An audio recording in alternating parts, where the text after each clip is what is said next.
Hiya, Pete. Thanks so much for joining me on the Mary-Jess Meets Hi. podcast. How you doing? I'm good. How are you? Yeah, all right, thank you. Good. I'm so happy to be able to have you on here, not only because you're a great friend of mine and a very interesting bloke, but you can chat about things that I know people will be really curious about. So you work in the cruise industry. That is how we met. You Yep. are a fabulous musician and an amazing musical director, and you managed to escape the ships just in time, didn't you? I literally just in time. So my contract finished on March the 15th in Miami, and I flew back to the UK on March the 15th. That is just in the nick of to, time. to arrive back on the 16th. That was literally, I think it was the 18th. There was the Wednesday where Boris said about the lockdown that was going to happen. So yeah, I literally got home on the last dot. That's just so lucky, because I know we've both got friends that are still stuck on cruise ships around the world. Yeah, even now. yeah. Even now, there's people that are still stuck. 60. I was talking to a friend who's on a ship out in Asia, still. Oh my gosh, and Asia! Wow. And she's been there 60 days now. I think they're just over the 60-day mark of isolation on the ship. They've not been allowed off. By isolation on the ship, do you mean just stuck in your cabin, or have they been able to move No, around? they've been able to move around. So they were able to move around the ship to start with. Then sadly, cases started appearing on the ship, of which then all the crew members were then put into isolation. So they were put into individual cabins for 14 days to start with. I know one ship, they did it for 14 days. They came out, they had one night out, and then a notice came over the tunnel from the captain.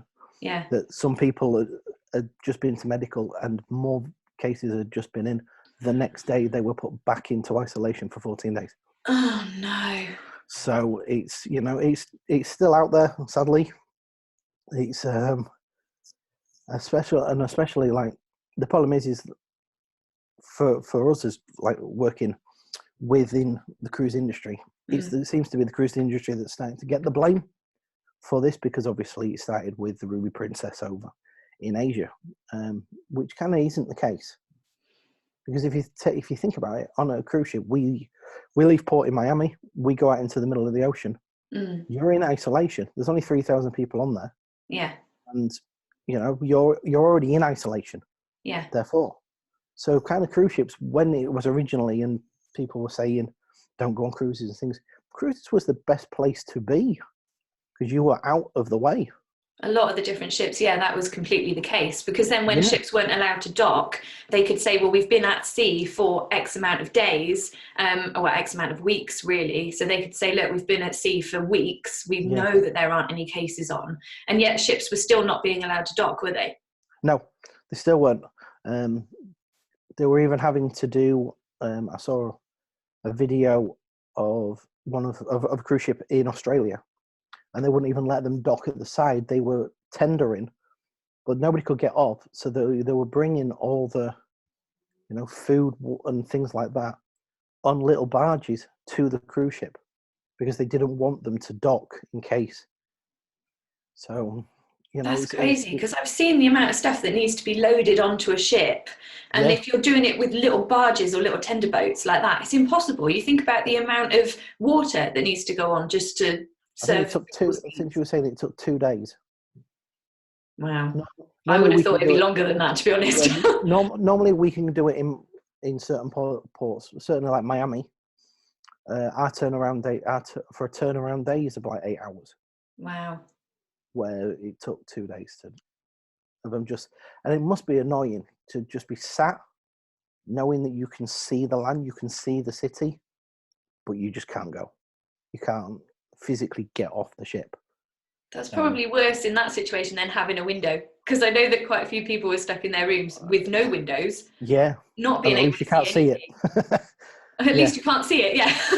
Especially to open your curtains in the morning and you see, I don't know, Sydney Opera House, or you see something there that you can see it, but you just can't physically get to it. You'd have to pretend your windows like a telly, wouldn't you? You would. Oh, you Yeah, just have to that's a TV. just keep That's what it the TV constantly show is. closed. Yeah, Oh. yeah. But Oh. when people say, "Oh, you're stuck on a cruise ship," I don't know if people still see that with rose-tinted glasses on, because it would be like, "Oh, a cruise ship's nice. That's where people pay to go on holiday." But it would be like not being able to leave one small room in your house for Plus the week. also, yeah, and plus also, I mean, when the guests are there, everything's open. Mm. When you've got no guests, the bars are not open. There's no entertainment because all the musicians, like myself, and singers and dancers are not even on the ship. They're No. either in isolation or they're home now. Yeah, So it's not. I think a lot of people did think like, oh, I'd be all right. Sit on the cruise ship. We can go to the crew. They'll open the bars, and it's like a go. Someone saying it's like a ghost town. When you walk through the ship, it is literally there's nobody. It's like that's a so ghost ship. weird. That's so So weird. so it is for them. It is strange, and it is because obviously from being on ships that there's no ghost town on a ship. It's No. hustle and bustle constantly, Yeah, there's people and it's good, everywhere. and there's people everywhere, and to then literally go to zero. So That must it be the would have been, strangest feeling. That yeah, must be the strangest feeling because even without any guests and passengers on, there's still a lot of crew members on a ship to keep it running. yeah. I mean, in total, normally a normal decent sized cruise ship would have at least 1,000 crew members. Mm, But then obviously because of the fact that, bars are not open, they don't need the bartenders. yeah, So they've all been sent home. They don't need as many chefs because there's only the crew. So they've gone home. yeah, There's, all the entertainment side of it, sadly, all the entertainment went because we all left. yeah. Because your Um, contract was up. well, we were lucky. As I say, with the same as my contract, we were lucky. The ship I was on was supposed to then go to dry dock. Has it actually gone So to dry dock though with all this no, going on? it's still sitting outside. There's a couple of pages that I like to have a look on. One's called, I think it's called Cruise Tracker or Ship Tracker. Yeah. And if you go and look at the side of Miami and like Florida, you'd be amazed on the amount of ships and cruise ships, and you can click on them and it'll tell you who's who of Oh where they right. are in the world. And there's all the way down the side of like the coast of Miami and the coast of Florida. It's packed They're all just of, stuck of, there. of little ships, big ships, cruise ships, everything, because obviously all the borders and all the ports have been closed. You're not allowed in. Yeah. So everyone's How are just they? How are they getting people home though? Because I know, like, it was lucky for you. Your contract was ended. Things hadn't yeah. quite gone into lockdown yet, but there are still people who are stuck on ships without any passengers, trying to get their crew home, and they just can't do They it. physically can't. And I mean, and it's annoying because you then start seeing there's articles saying like all crew members are now back home, of which they're not. There's No. still thousands of crew members. Yeah. I mean, obviously the main variety or the main population we have crew-wise is Philippines. Mm. So to try and help them get home, 4 ships sailed to Manila to at least try and get them off the ship in Manila to get them home, because Right. people can't. So Were they that's where accepted in Manila? Were they able to they dock? were. They're docked. Oh, They wow. were able to dock, but people are not allowed off the ship. Only the people like the Philippines are allowed. We're allowed off to go home. But Wow. the rest, there's still Brits out there on ships. There's still, Americans of which they're all saying that, they're all back. They're not, sadly. How do you go about getting them back though? Like when they've been on the ship for so long that they know there are not any cases, and yet they're not allowed to dock anywhere or go anywhere or do anything. Like how does that even work? I don't know. It's tricky, isn't it? Because Yeah. because the problem is you see all the airports are closed. And people are still Airport, flying though, which they're still like, very, I don't quite understand really, because if we're all in lockdown and yet people are still allowed to fly, how's that work? yeah. And it also depends on, I think there's only certain airports that are kind of open. Like obviously Right. for the UK wise, there's only, I think it's Heathrow that's open. Makes sense that it would be that one. But the issue with that is that they're using Heathrow then as kind of a gateway, Yeah. because everybody's flying. Imagine everybody's flying from the States to Heathrow, and then they're getting then bombarded like to Europe, to places from Heathrow. Because So we've heard here that they've said, oh, you know, people coming into the country, we're putting them in quarantine for 2 weeks. They're not actually. They're just going, where are you going to be for the next 2 weeks? And they go, oh, I'm going to be here. And they go, okay, bye then. Well, that's not quarantine then, is it?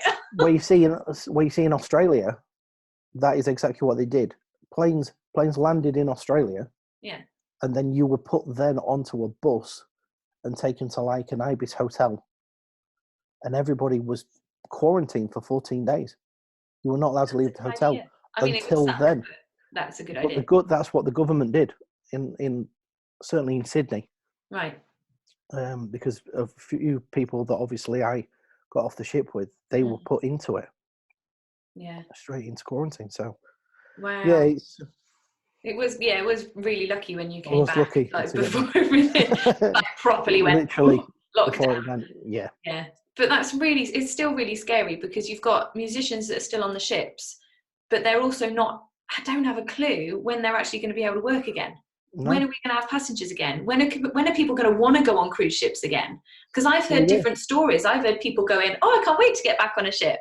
And I've had other people going, oh, no, with the press going, oh, they're big. I think it's going to be a very, very slow climb, you know, because people are going to want to get away because obviously of what's gone on. The first thing people are going to want to do is go on holiday, even though kind of you are, because nobody's working.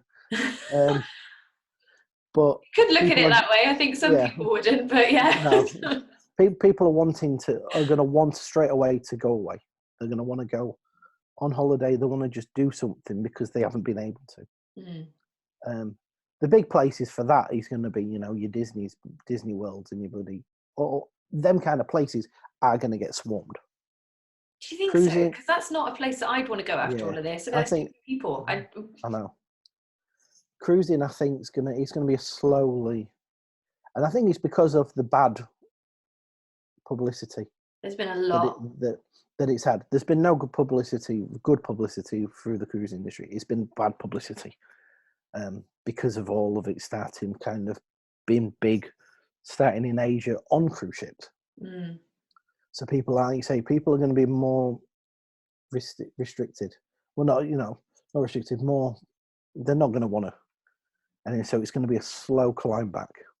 I've heard there's going to be lots of changes implemented to get it back as well. So less passengers, and then people will serve you at the buffet rather than you going around and touching all the different.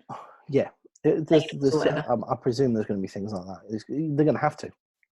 They're going to have to, because it's, you know, it's the only way in which you'll get the industry back and get out of this back to how it was. Do you think it will get back to how it was?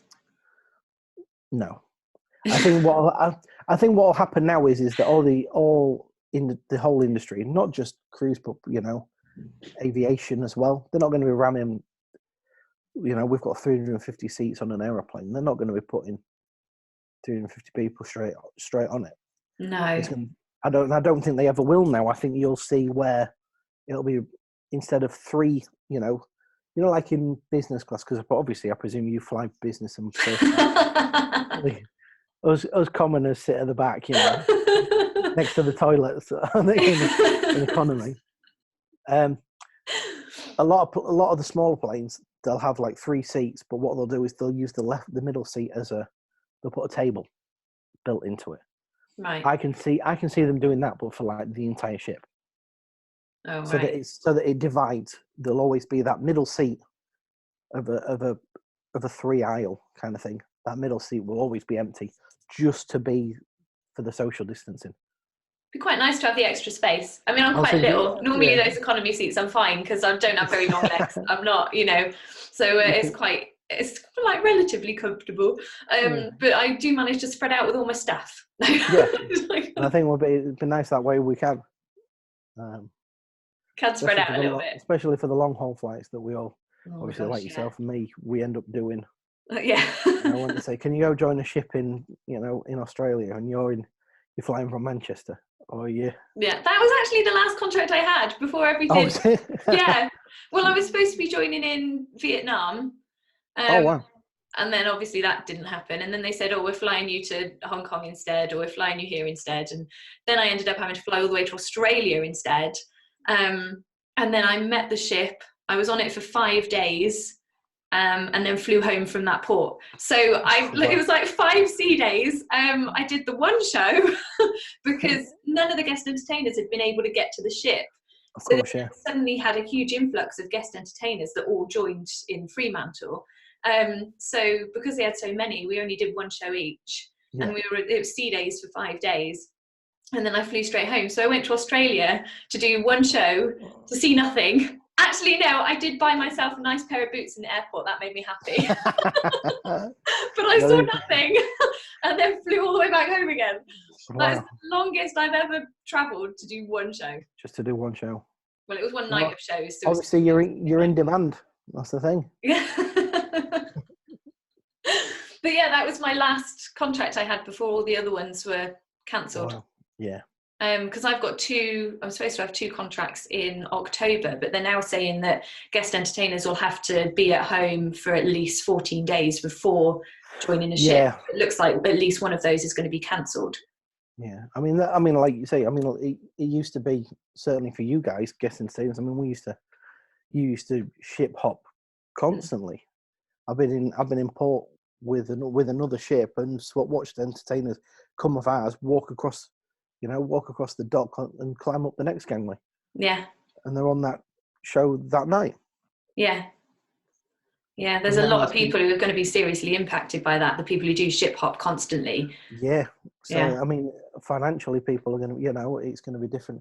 It's going to be more of a hit as well, I think, for the cruise companies, because that means they're going to have to fly, like for yourself, they'll have to fly you home for 14 days before they can then fly you out again to somewhere else. Where before, like that, you could literally jump you'd jump a 1 hour flight to the next, especially if you're somewhere like in the Caribbean, you jump a flight and you're on the next ship, the next day. Yeah. So then it's more cost for the cruise companies when really they could do with probably not spending that much money at the moment because they've lost all their... They've lost it all. Yeah, there's nothing coming in. So do you think they'll still have the same amount of musicians on the ship? Do you think you'll still get drafted out to be the bandmaster of the... I hope so. I think they'll still keep, for the company that I work with, that we work with, one of the big things that they've always pushed was live music. Yeah. And making sure that, we always had live orchestras. I'd love that. I've really loved that about our company. Yeah. It makes things, when the curtain goes up and it's not just a blank, because you're going to sing with backing tracks. The curtain goes up and there's a 9-piece or a 10-piece or whatever size orchestra sitting there that are playing live, and it sounds great, and it just puts that extra thing to the shows. It does, and it sets off that atmosphere straight away. When people see that orchestra of musicians, they look amazing, they sound amazing, and it's live, it's all live. And then the atmosphere it creates is amazing. You really feel like you're part of a big show, and that's exciting. Yeah, definitely. Yeah, it really it's exciting for me performing with you. I love it. and vice versa, vice versa to us as well, because as musicians on obviously for cruise ships, the versatility is high, and it has to be, because 1 minute we can be doing your show that's kind of classical crossover. Yeah. So the next day we could have 4 guys doing Motown. So the next day we're doing a country show. So the next day we're doing a ventriloquist or a juggler. It's literally, and there's no time, there's no time for long rehearsals. No. We get an hour, a maximum an hour. Yeah. To rehearse an hour show. Yeah. I mean, normally you imagine when people say to us, do you only get an hour? Yeah. Shows the caliber of musicians you're working with, doesn't it? Yeah, because sight reading has to be number one. Because that's so admirable, that is. We play one number and then it's like, okay, everybody happy with that? Yeah, right, click, next. Yeah, that's the Because rehearsal you get. You play it through once, and then you've got to do it exactly the same, like in a show. the next 2 times. Or, you know, people will know where they've messed up, and they'll, when the rehearsal finishes, they'll stick around and they'll just have a look at it, or, you know, or if we do have the time, we'll run a couple of things, the tricky bits again. Yeah. But you don't have time to run all the songs like several times. There is no time for that at all. There isn't. No. So I've always really admired cruise ship musicians for that, because you have got to be, your sight reading has got to be amazing and so versatile. It's really, really fantastic. I do admire them a lot. I think the bonus as well is people like yourself, for people like yourselves, is you guys come onto the ships with what we call clean charts, clean sheet music. You know, that we can, that's easy to read, and I don't mean that like playing wise easy, but it's printed in a certain, like, formatted to a way that it's easy to concentrate reading it. There's not as many, you know, a lot of people like to put pencil markings and that, things like that, so there's not as that many pencil markings than certainly others, where it puts you off because somebody's written something, but then you go to a next ship and they'll change it, or you don't know what. People like yourself, there's quite a lot that are coming now with clean sheets, like clean charts. Yeah. And sadly, sometimes as the musical director, we have to tell them and say, look, we can't. You need to sort your charts out, because it's difficult for us, because a lot of it is because of the time. Like you say, because we only get a certain amount of time, we haven't got the time to run things as much, because especially, all right, we've got a 1,000-seater theatre. Yeah. But there's always, all through the day, there's other things going on. Yeah, always. Yeah. And so you are scheduled in. We're having a rehearsal with Mary at 4:00. And all throughout the day before that, you've got tech runs for all the other shows. Yeah, there's other shows going on. There's, you know, a lot of the time you're in port, so, you know, people are wanting to get off the ship as well. Of course, they want to get to see these fantastic places as well. There's a bonus, obviously, for our job, that, you know, we kind of work nights as musicians. We do get the opportunity to be able to get off. I mean, we got off. Was it Greenland or somewhere like that, wasn't it? Yeah. We ended up in the smallest town I've ever been to in my entire life. And all there was it's like 3 supermarkets or something, wasn't it? Yeah. We ended up walking around, I mean, like supermarkets in Greenland. But it was, you know.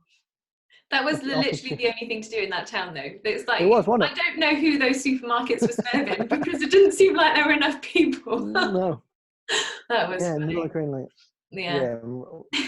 Yeah, Iceland, because I think, didn't you join the ship in Iceland when we were on our way? Yes. It was on a crossing, wasn't it? Yeah, it was a crossing, yeah. Going across from Iceland and then to Nova Scotia. But we had the hurricane, didn't we? That was it. That we were trying to avoid. We diverted again. Yeah. Yeah, people, I can't remember that, it was. Because I then didn't know when I was going to go home. I thought maybe I'd be on the ship for another week or something. Yeah, because then we started having to do extra shows. Yes. But I felt quite lucky about that, because I was like, yes, I get to sing with Pete again. the Peter, Paul and Mary show. Oh, that was brilliant. That was so brilliant. Yeah, so it was a show that was put together with you and I and another guest entertainer, Paul. And he was absolutely amazing, wasn't he? So there's lots of amazing impressions of different singers. How many impressions has he got? It's like thousands. Oh, so many. He's so incredibly talented. Yeah, his voice is amazing. No matter what voice he's singing in, it's always amazing. Yeah, we did our show together. Well, I remember sitting in the meeting before this and we were planning out the crossing. And we're going, okay, these are the guest entertainers that we're going to get. So normally me, the cruise director, will sit down and try and schedule how we're going to do this crossing. Yeah. And these are the guest entertainers that are coming, and we can then put them in. And I remember seeing it on the thing, and it said Peter, Paul and Mary.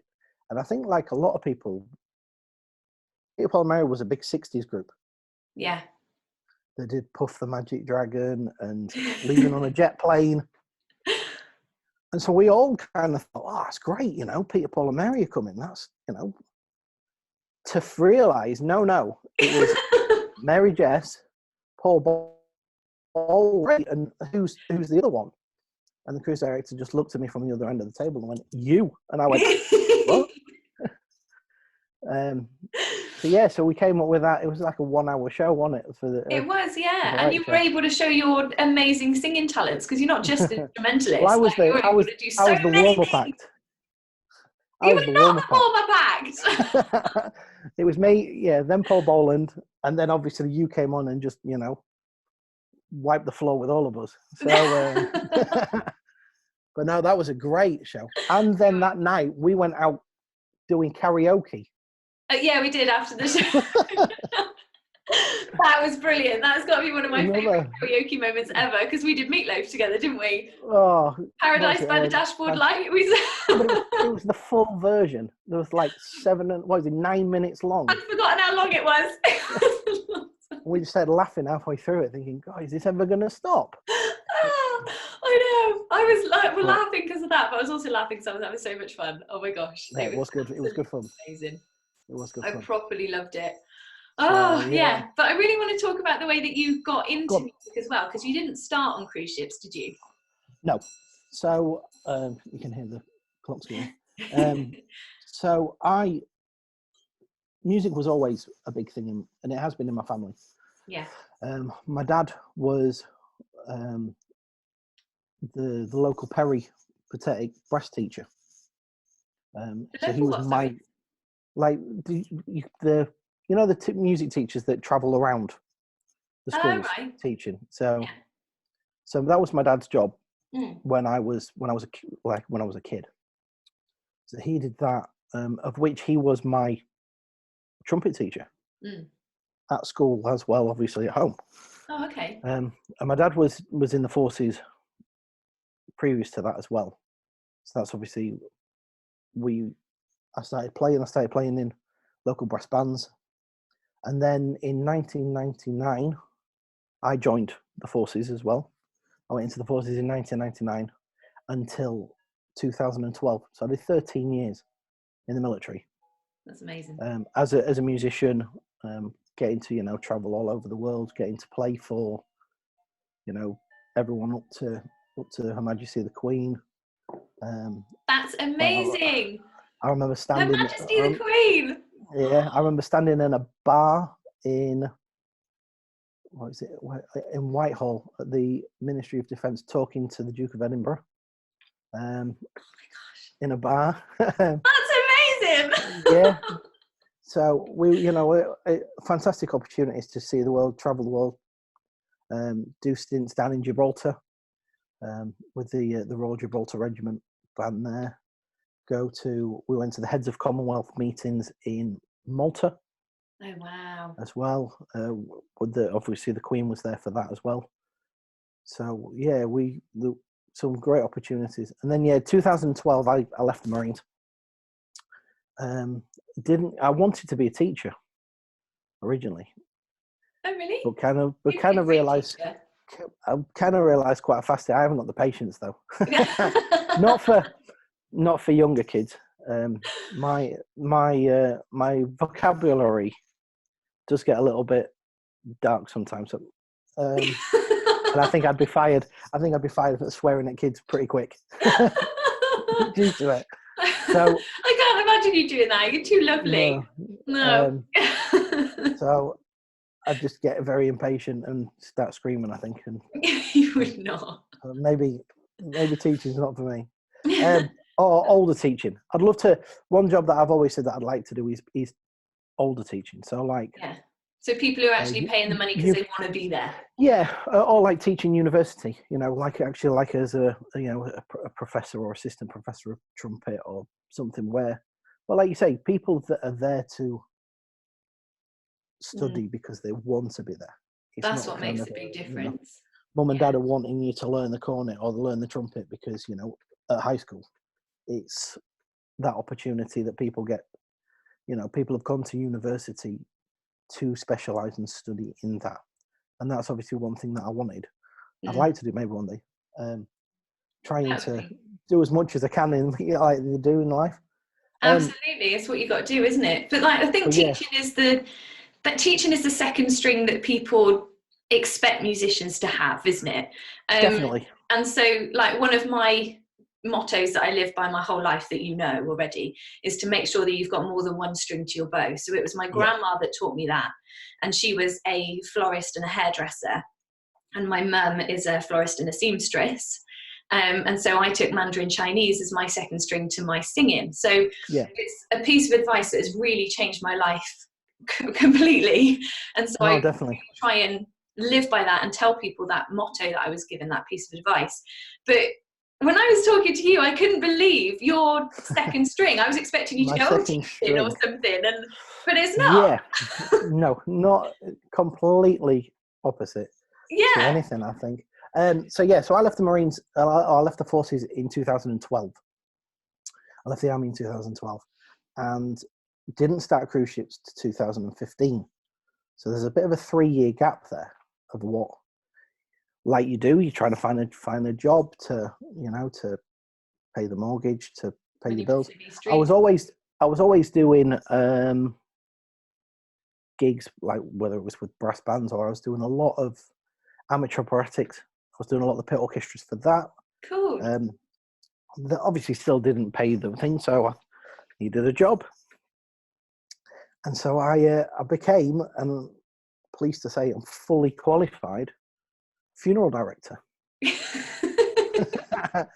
Of which everyone It's just goes, not what you expect from a what? musician who's been in the army, No, in the forces, and then you go, oh yeah, I'm also a fully qualified funeral director. You're like, funeral director. really? Yeah, and especially when people see me on stage and they see me like with yourself, everybody looks and goes, no way, because I That am was my very much, reaction. kind of the Jack the Lad. Go and stick your head in an oven. Yeah, no problem. I'll go do that because that was how you were. You to then go and do a job. I basically how I got started doing that was I just needed a job. So the local town that I live in, a friend of mine, a friend of the family, is the local funeral director. He's a local undertaker. So I went to see him and said, "Look, hey, do you have any jobs from anything? Washing the cars to." So I started like being a bearer and carrying coffins and driving the hearses and things like that. And Yeah. and although it was interesting to see because it was obviously something that you never think about until sadly the time comes. And there's an big industry there. Someone told me once there's two industries in the world that you would never need to worry about whether it was a recessions or anything or even things like this. Mm. Now there was two industries. One was midwifery, and the second one was a funeral director. Makes sense. Because in the end, one's bringing you in and one's taking you out. Yeah. So, and it's two things that in life you can't. It's something that you can't stop. It's going to happen. So You might as well have somebody nice like you there helping you through it. Help you through it. Yeah. So so I got fully. I worked for a big chain of funeral directors in the end, and did all my qualifications. Got fully qualified. But as I say, I was still always music. Music was always and it always has been my passion, my love. Yeah. And even when I was doing that job, I kind of never hid that to my managers. To think, they always knew that music was first, and they always knew that if an opportunity came to go back to doing music full time, permanently, then I would. Yeah. And a friend of mine is a guest entertainer for not for the company we work, but for different companies. And I was talking to her, and she said, "Oh, well, did you know that the company we work for are looking for musicians? They're needing trumpet players." And she said, "Ring her agent and speak to them." And so I rang her agent, who then became my agent. Very nice. And from that phone call, within 14 days, I was joining my first cruise ship in Cadiz in Spain. Oh my gosh, 14 days. That doesn't give you much time to prepare or pack. No, I got the position, that I was going to go and play lead trumpet one for the ship's orchestra, and I went to see my manager at the funeral home and said, look, obviously that this is it. I've managed to do the job. I saw him this was on the Thursday. I told him, and he said, are you doing anything now? Have you got any kind of funeral projects on at the moment? I just said, no, I've got nothing. He said, and luckily, being a nice guy, he said, okay, come in tomorrow. Normally you're supposed to give 14 days notice like any other job. Yeah.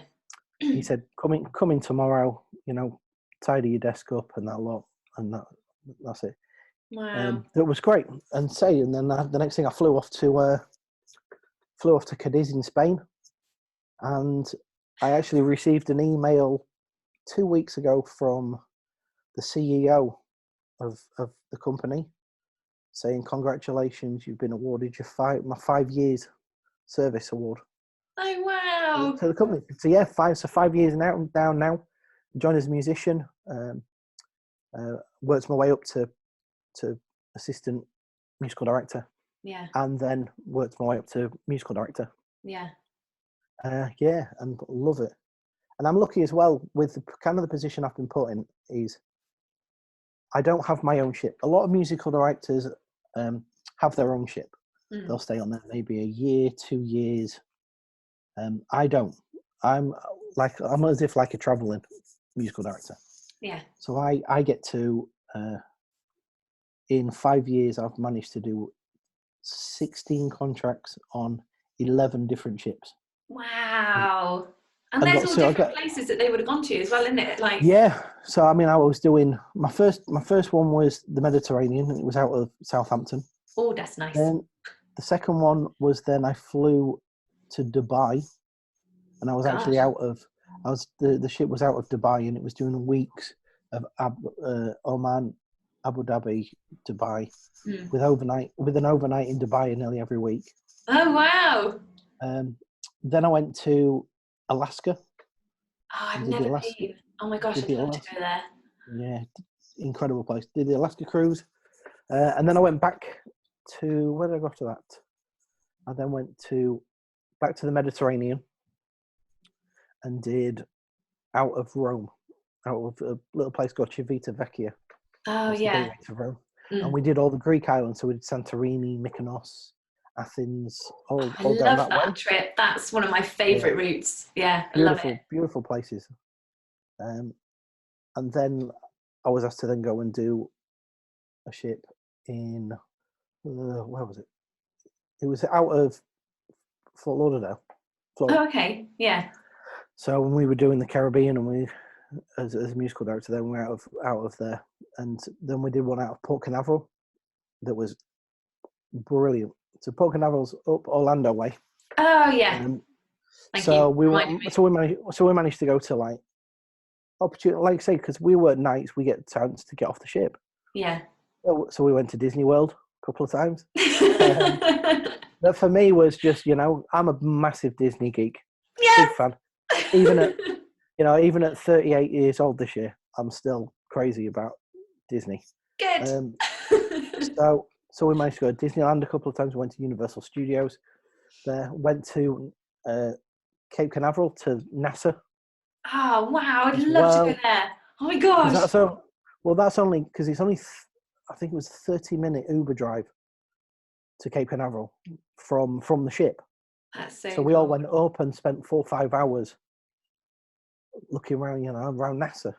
Oh my and gosh. Then came back to the ship, got on the ship, and as if it was just a normal day. Holiday. Yeah, so. My first time to Disneyland was very similar to that. Because we were in turnaround day in Hong Kong. And one of the stagehands and I just clicked instantly with our love of Disney. And so we thought, right, well, when we dock in Hong Kong, we have the turnaround day, we'll go to Hong Kong Disneyland.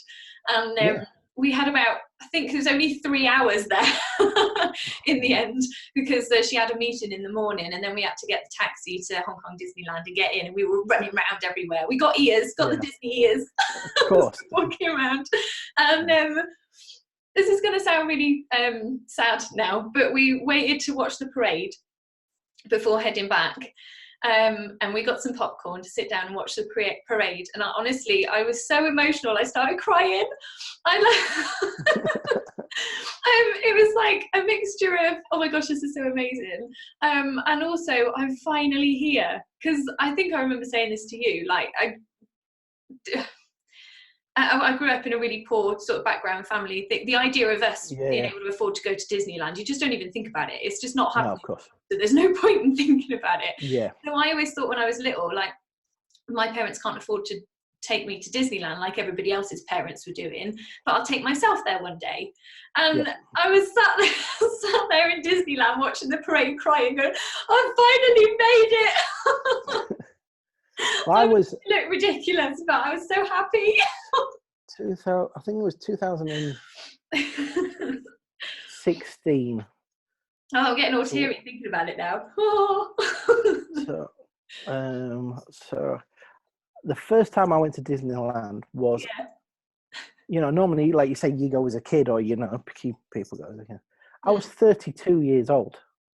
Yeah. Okay, I'm not the only one then. How old was I? It was 2016. Maybe. So 82. I was 34. I was 34. The first time I ever went to Disney. And I'll tell you what, it was, you walked through them gates and walked in to see that main street, and it was like becoming a 6-year-old little kid. Yeah. And I think, you know, and that's how I felt. I felt like this little kid, and I would never been so excited. And then obviously you then start seeing the characters. You see Mickey Mouse in the corner. And I mean, you know, even at 34, I remember my mum and dad went to Disney World in Florida. They decided to go on holiday. And my dad was saying the same thing. He was 50 the first time they went 50. My mum was 41, something like that. Yeah. And my dad said the same thing. Even at 50 years old, you walk in there and it just turns you back into a little kid. That's amazing. I was just looking around there to see if my ears were in here, but I don't think they are. I'm gonna have to find them and send you a picture. I have a baseball cap. I found one in Target in America. Oh, cool. And it's a baseball cap, black baseball cap, and it says Mickey across it, and attached to it, it's got 2 ears. I love it. So when I go on a ship, if I go on a ship and I'm going to be out of like Port Canaveral, or I'm going to be out of Hong Kong, that thing is coming with me. Yeah. Just in case. You know, they go, oh, you're going to be out of Port, your ship's going to be out of Port Canaveral. Right, turnaround day. I'm going to Disneyland. You've got to find that and send me a picture of it later. I'll find it. I'll send a story somewhere. But you've got it. And I mean, you know. That's so brilliant. It's important, isn't it? It is. And especially for like with the industry that we are in, you've got, you know, it can be tricky. People think, oh, it must be great. You know, like you say, people think, oh, it's great living and working on a cruise ship and it must be lovely. But just imagine at the other side of it, you're away from your family for, our contracts sometimes can run anything up to 8 to 10 months.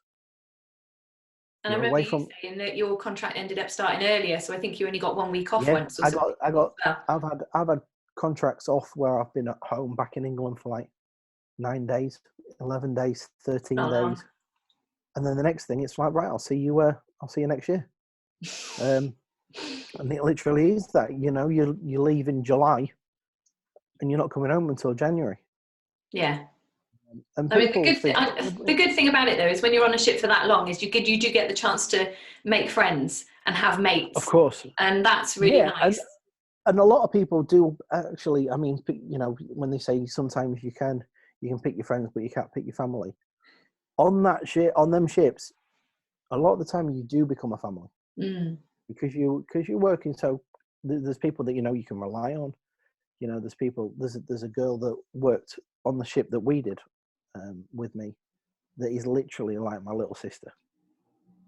And it was that kind of relationship that if you needed anything, even at 2 o'clock in the morning, you'd get a bang on the door because, you know, it was, she need, you know, because it is hard being away for that time, and being away and not seeing, you know, you're missing birthdays, you're missing Christmas, you're missing births. Yeah. I was on the ship, and my little brother and his girlfriend had a baby girl back in August, and I was on the ship. I didn't meet her until October. Wow. So she was already 3 months when I first met Lily. Yeah. So there's things like that that you do miss, but on the other side of it is, you know, you get to go to places where you would never. I would have never thought, let's go on holiday to Alaska. Because first of all, you think, one, it's cold. Yeah. But actually, it's not. It's like being a summer in England. It's great there. That does sound nice. Would you say that's probably your other favourite place to go? Like, other than Disneyland, obviously. Like, where are your other? Where's your other favourite ones? I think if the opportunity came to do Alaska again, yeah, do that one. Yeah, because it's surreal. You know, you sail out of somewhere like Vancouver. Okay, yeah. You start making your way up, and there's bits where you can see dolphins swimming at the side. You see whales. Oh, that's amazing. I remember we stopped at a place called Icy Strait Point, that has got the longest zip line in the world. Oh wow! And we did it. We did this zip line, and you actually it starts so high up in the mountains, you're in the clouds. You can't see. Oh my gosh. So you come down the zip line through the clouds. Then when you pop out the bottom, you can then see the ship, and you can. You must feel like Superman, like doing a lot of. It's crazy, but it was amazing place. Oh, and there as well, you've got eagles, proper like bald eagles, just flying above your head. We were walking down the street, and a bear walked out onto the middle of the road. You know. Whoa. Yeah. Walked out in front of you. Or do you run, or what do you do? No, we stayed still. We didn't move. He looked at us, turned around, and walked back into the wood. And we all literally were like, "Wow, what just happened?" Oh my gosh, that's pretty amazing. And then obviously, like, you know, the Caribbean's lovely. If you like beaches, I'm not a beach person personally. No. You're more of a Disneyland person. Yeah, you said If they tell you, Disney, trust me. Cool. I know there's Disney cruises out there. That's why I keep getting scared. The only downside is they don't have live musicians no more for Disney. Oh, that's such a shame. If they did, I know where you'd be. Yeah, I know where I'd be. Yeah, I'd be working for Disney. Yeah. Oh, that would be so cool. Quite a few people have said that to me, actually. They said, "Oh, with your voice, you sound like a Disney princess. You should work for Disney." And I've been like, "Whoa, actually, that would be amazing." Yeah, I'm just waiting for their call. They can call me anytime. Same. That's fine. Yeah. Same. Yeah. Well, Pete, thanks ever so much for joining me on the podcast. I was so grateful that you could come and share your time and your stories. And really, I've loved talking to you as well, because good to see you're you. amazing. So thank you ever so much. You're welcome. All right, I'll speak to you again soon. See you soon. Bye. Thanks, bye. Bye.